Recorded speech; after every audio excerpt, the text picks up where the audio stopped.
Om Swastiastu. Assalamualaikum, salam sejahtera buat kita semua. Yang kami hormati Ibu dosen Riana Dewi Kartika SEMM selaku pengampu dari mata kuliah Etika Bisnis. Dalam kesempatan kali ini kami dari kelompok 6 akan memberikan materi 14 yaitu dengan tema norma dan etika dalam fungsi keuangan. Dalam kesempatan ini saya ingin memperkenalkan diri. Nama saya Kadek Darmawan dengan NIM 19011127 akan memberikan pemaparan tentang latar belakang norma dan etika dalam fungsi keuangan, yaitu norma-norma atau nilai-nilai yang menjadi pedoman perilaku atau aturan yang dipakai sebagai pedoman dalam tindakan yang akan dilaksanakan oleh individu atau seorang usahawan atau pengusaha, serta seseorang yang mengelola organisasi pada perusahaan swasta maupun di lembaga pemerintahan. Nah, itu sedikit latar belakangnya, dan untuk pembahasan selanjutnya kami akan berikan kepada rekan-rekan yang lain. Om Swastiastu. Perkenalkan, nama saya Made Suarnili, NIM 1901141. Di sini saya menjelaskan tentang rumusan masalah dan tujuannya. Yang pertama, rumusan masalah, apa yang menjadi manfaat dan keuntungan budgeting. Yang kedua, apa yang dimaksud dengan kaidah dasar perencanaan. Yang ketiga, apa yang dimaksud dengan hubungan saling menguntungkan. Yang keempat, apa yang dimaksud dengan etika dalam alokasi dana. Yang kelima, apa yang dimaksud dengan etika penyusunan laporan keuangan. Terus tujuan penulisannya, yang pertama mengetahui manfaat dan keuntungan budgeting. Yang kedua, mengetahui kaidah dan perencanaan. Yang ketiga, mengetahui hubungan saling menguntungkan.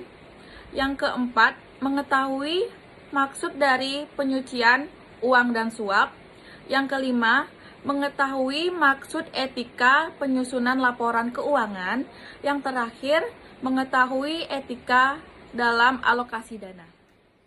Om Swastiastu, Assalamualaikum warahmatullahi wabarakatuh. Perkenalkan, nama saya Ervis Akbar dengan NIM 190111152. Di sini akan saya melanjutkan materi dari kelompok saya mengenai manfaat dan keuntungan budgeting. Budgeting adalah bagian yang tak terpisahkan dari kegiatan operasional sebuah perusahaan. Tak jarang ditemukan para pengusaha atau pemilik usaha mengalami kegagalan lantaran besarnya pengeluaran yang lebih besar dibandingkan pemasukan yang dialaminya, membuat perusahaan sulit untuk mampu bertahan dalam jangka waktu yang lama. Keuntungan budgeting. Pertama, membantu perusahaan dalam memberikan batasan atas jumlah dana yang akan dikeluarkan. Yang kedua, untuk landasan yuridis formal dalam menentukan suatu sumber dan investasi dana.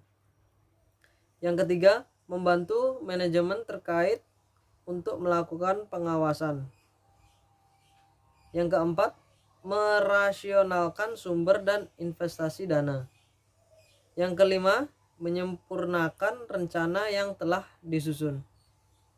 Yang keenam, membantu manajemen untuk menampung dan menganalisa keputusan dalam aktivitas perusahaan. Demikian, terima kasih. Om Swastiastu, perkenalkan, nama saya Igede Dimahwira Prasetya dengan NIM 190111164. Di sini saya akan menjelaskan kaidah dasar perencanaan anggaran. Sebagaimana aturan dan pedoman umum yang berlaku, sasaran perencanaan keuangan perlu memperhatikan dan mengindahkan nilai-nilai sebagai berikut. Yang pertama, realistis.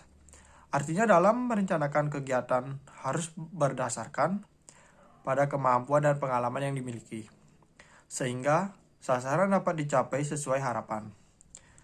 Yang kedua, dirumuskan dengan jelas, sehingga pelaksanaan dan pengendaliannya menjadi lebih mudah dan efektif. Yang ketiga, dapat diukur secara kuantitatif. Artinya, sasaran yang ditempatkan akan menjadi acuan pelaksanaan dari waktu ke waktu. Dan yang terakhir, adanya kerangka waktu.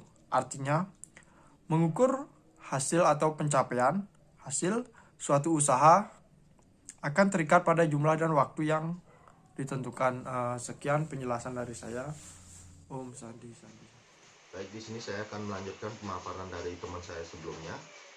Hubungan saling menguntungkan pada dasarnya dalam melakukan kegiatan bisnis, hal yang ingin dicapai adalah mencari keuntungan yang maksimal.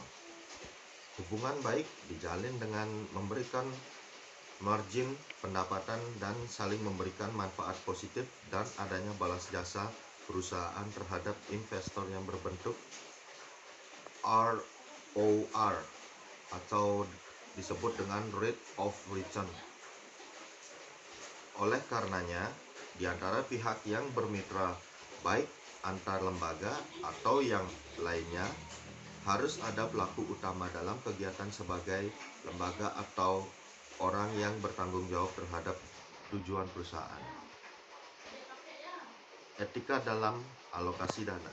Manajemen keuangan adalah manajemen yang erat kaitannya dengan pemerolehan, acquisition, pembiayaan, financing, dan manajemen aktiva dengan tujuan secara menyeluruh dari suatu perusahaan.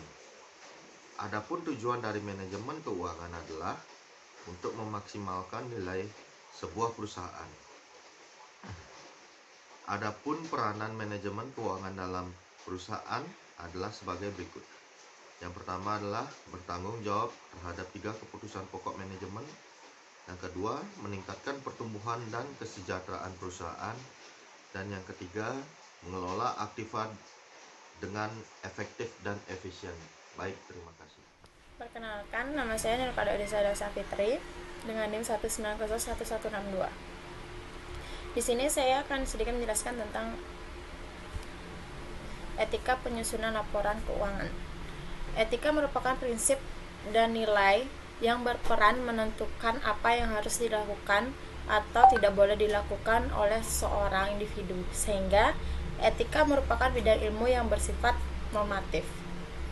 Laporan keuangan disusun oleh seorang akuntan internal dengan tujuan untuk memberikan informasi kepada pihak yang berkepentingan. Fungsi laporan keuangan yang penting memiliki kualitas yang baik. Kualitas laporan keuangan secara tidak langsung akan menentukan ketepatan dalam pengambilan keputusan. Yang kedua yaitu pencucian uang dan suap.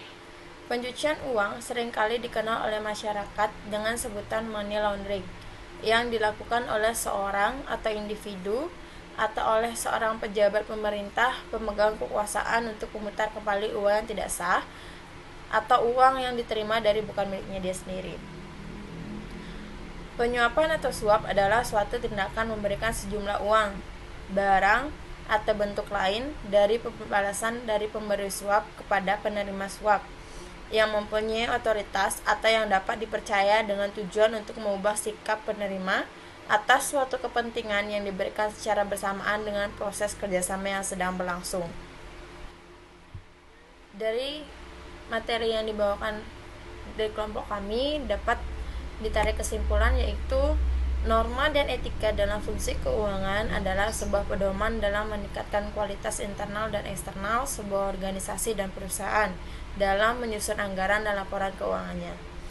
Hal ini bertujuan agar kualitas laporan keuangan sesuai dengan fakta dan realitasnya, sehingga informasi yang tersajikan tidak merugikan pihak manapun, sehingga dapat menjadi sebuah pedoman di dalam menentukan arah kebijakan organisasi dalam presentasi yang dapat kami sajikan. Semoga dapat bermanfaat dan menambah pengetahuan, khususnya rekan-rekan kami di kelas 5C Kampus Setia Satya Dharma, Singaraja, Reguler Sore.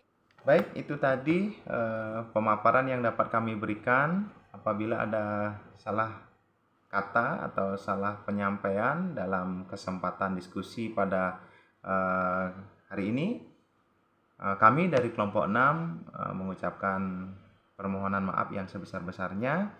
Akhir kata kami akhiri dengan Parama Santi. Om Santi Santi Santi Om.